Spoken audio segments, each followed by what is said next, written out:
Hello and welcome to Mission Alive again. I have been thinking over the past few days while I've been thinking of the death of these great women that served in Papua New Guinea. How did we ever get to Papua New Guinea? Of course, it was because that was what Father Chevalier founded us for. He founded us to be a congregation of women who would work beside the missionaries of the Sacred Heart into any mission land that they went to. So, when the missionaries of the Sacred Heart accepted from the Pope the request to go to Papua New Guinea, it was the daughters who went with them. So, in 1884, they left France, 5 young women who had just made their first profession.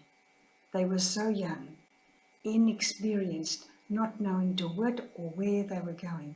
They were in France, a civilized country, one of the best and highest civilizations in Europe at the time, Paris, the great city of the world. And here were these women leaving France forever. They knew they would never come back. In those days, I suppose they wouldn't want to go back in the ships that they had. It took so long to get from there to Australia. They didn't get to Australia until January the 31st, 1885. When they got to Australia, their idea was to go straight on to Papua New Guinea.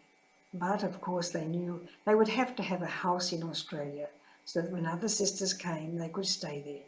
When sisters in Papua New Guinea got sick, they could come down to this house and recover. So they asked the Archbishop, please, could we set up a house in your Archdiocese of Sydney? He said, any congregation that sets up a house in my Archdiocese must do something for the Archdiocese. You are a teaching congregation, so you can set up a school. That certainly startled them because it meant that they couldn't go on to Papua New Guinea as they were. Those 5 sisters, Madeleine, Claire, Marie-Paul, Xavier, and who was the third? Marie-Claire, Madeleine, don't forget Madeleine. She was a very bright one, Madeleine. So the 5 of them, who was going to stay? Of course it had to be Sister Xavier because she could speak English and she was a trained teacher. She'd been trained in Ireland where she came from before she had become a sister.